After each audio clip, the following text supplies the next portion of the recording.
एक बार की बात है, पहाड़ी के नीचे बसे एक छोटे से गांव में एक जवान लड़का रहता था। वह लड़का उस पूरे गांव में अपने आलस से और कामचोरी के लिए प्रसिद्ध था। सभी गांववासी उसे आलसी कहकर ही पुकारते थे, क्योंकि वो पूरे दिन एक पेड़ के नीचे पड़ा रहता, झपकियां लेता और अपने भविष्य के बारे में अच्छे अच्छे सपने देखता।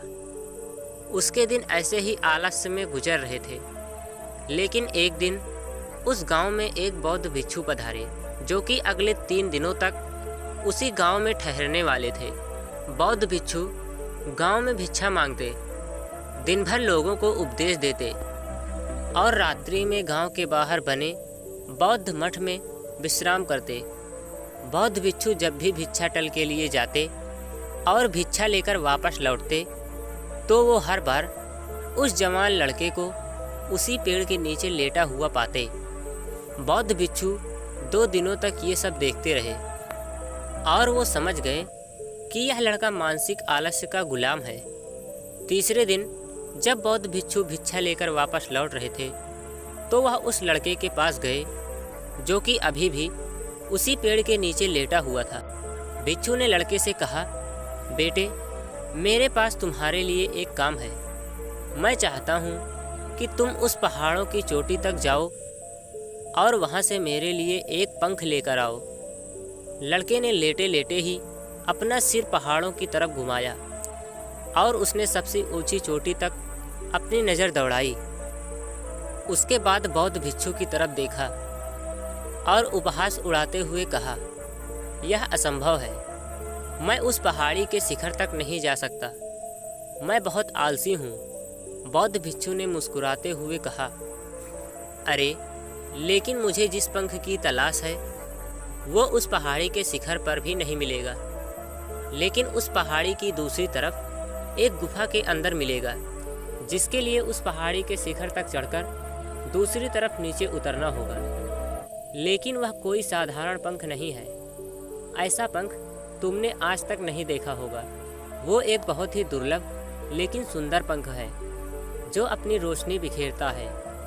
भिक्षु के इन बातों से उस लड़के के अंदर उत्सुकता जागी। उसने आज से पहले ऐसे किसी पंख के बारे में कभी नहीं सुना था। वह ऐसे रोमांचक सफ़र के बारे में सोचकर वह अंदर से उत्साहित हो उठा। इसलिए उसने भिक्षु की चुनौती को स्वीकार करने का निश्चय किया और वह पहाड़ी की तरफ चल पड़ा। लेकिन चढ़ाई बहुत लंबी और कठिन थी। जल्द ही लड़के का शरीर थकने लगा, सांस फूलने लगी और शरीर से काफ़ी पसीना बहने लगा। लेकिन फिर भी उसने चलना जारी रखा। वो जैसे जैसे ऊपर और ऊपर चढ़ता गया, उसे प्रसन्नता उत्साह की अनुभूति होने लगी, जिसे उसने आज से पहले कभी महसूस नहीं किया था।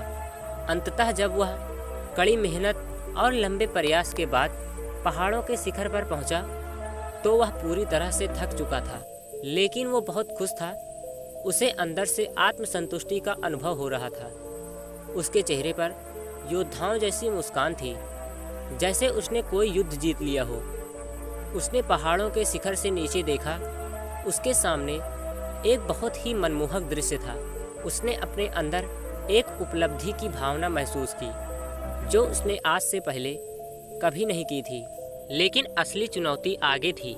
लड़के को पहाड़ के दूसरी ओर उतरना था और उस गुफा को ढूंढना था जहां पंख के मिलने की बात कही गई थी। नीचे उतरना और भी ज़्यादा मुश्किल व खतरनाक था, क्योंकि ढलान ज़्यादा खड़ी थी और चढ़ाई के समय लड़का कई बार लड़खड़ाया और गिरा भी था, तो वह डर भी उसके अंदर था।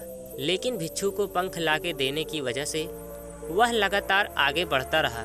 काफ़ी खोज मशक्क़त और कड़ी मेहनत के बाद जब वह अंत में गुफा तक पहुंचा, तो उसने देखा कि पंख वहीं पड़ा हुआ था, जो गुफा के प्रवेश द्वार से छनकर आ रही रोशनी से चमक रहा था। उसने पंख उठाया, लेकिन उसकी सुंदरता को देखकर अचंभित रह गया।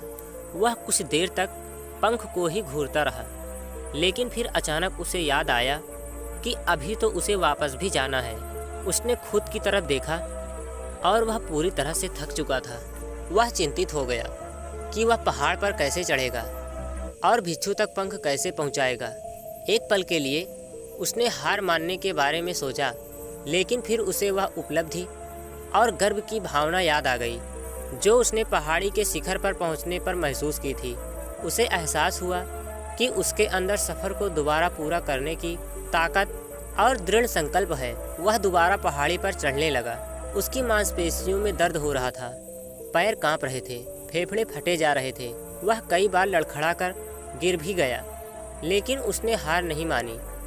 वह खुद को आगे बढ़ाने के लिए लगातार प्रेरित करता जा रहा था। अथक प्रयास और घंटों की कड़ी मेहनत के बाद अंततः जब वह बौद्ध भिक्षु के पास पहुंचा और उनके हाथों में वह पंख रखा तो उसकी खुशी का ठिकाना न रहा।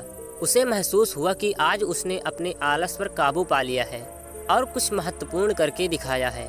उसके चेहरे पर इतनी खुशी और संतुष्टि का भाव देखकर बौद्ध भिक्षु मुस्कुराए और बोले, बहुत बढ़िया मेरे बच्चे, आज तुमने जीवन का एक बहुत महत्वपूर्ण सबक सीखा है कि आलस्य कोई ऐसी चीज़ नहीं है जिसे स्वीकार कर लिया जाए या सहन किया जाए। आलस्य एक चुनौती है जिसे दूर करना होगा। ये एक बाधा है जिसे पार करना होगा और आलस्य को ख़त्म करने के लिए तुम्हें अपना पहला कदम उठाना ही पड़ेगा। अपने लक्ष्य की ओर चलना ही पड़ेगा और तब तक चलते रहना पड़ेगा जब तक तुम अपनी मंजिल को हासिल नहीं कर लेते। लड़के ने भिक्षु के शब्दों की गहराई और उसके महत्व को समझते हुए हाँ में अपना सिर हिला दिया। आज उसे एहसास हुआ कि वह हमेशा से ही बड़ी और महान चीज़ों को करने में सक्षम था, लेकिन उसके आलस्य ने उसे रोक रखा था। अब वह जानता था कि उसके पास अपने रास्ते में आने वाली किसी भी बाधा को दूर करने की ताकत और दृढ़ संकल्प है। इसके बाद भिक्षु ने उस लड़के को आशीर्वाद दिया और वहाँ से चले गए। इस कहानी से सीखने वाली बात यह है कि जब हम असंभव लगने पर भी अपने लक्ष्य को प्राप्त करने के लिए खुद को आगे बढ़ाते हैं, तब हम अपने भीतर एक ऐसी ताकत और दृढ़ संकल्प की खोज करते हैं जिसके बारे में हम पहले कभी नहीं जानते थे। आलस्य पर काबू पाने के लिए हमें खुद को चुनौती देनी चाहिए और बड़े व महत्वाकांक्षी लक्ष्य बनाने चाहिए। फिर चाहे वो लक्ष्य कितने ही मुश्किल क्यों न हो, हमें लगातार खुद को अपनी शारीरिक और मानसिक सीमाओं से परे ढकेलते रहना चाहिए और असफलताओं व बाधाओं का सामना करने पर भी अंदर से मजबूत बने रहना चाहिए। हमें अपने लिए एक नियम बनाकर उस पर टिके रहकर अपने दैनिक आदतों और दिनचर्या में अनुशासन और निरंतरता भी विकसित करनी चाहिए। हम कुछ ऐसी अच्छी आदतें बना सकते हैं जो हमें मन न लगने पर भी ध्यान केंद्रित करने और क्रियाशील बने रहने में मदद करती है। एक और महत्वपूर्ण बात, आलस्य पर काबू पाने का मतलब विकास की मानसिकता विकसित करना है। इसका मतलब चुनौतियों और असफलताओं को विकास और सीखने के अवसरों के रूप में देखना, न कि हार मानने के कारणों के रूप में। विकास की मानसिकता को अपनाकर हम असफलता के बारे में अपनी सोच को नया रूप दे सकते हैं और इसका अपना सुधार व सीखने के लिए उपयोग कर सकते हैं। और अंत में हमें अपने आलस्य पर काबू पाने के लिए अपने आराम को छोड़कर जीवन की चुनौतियों और अवसरों को स्वीकार करना ही पड़ेगा।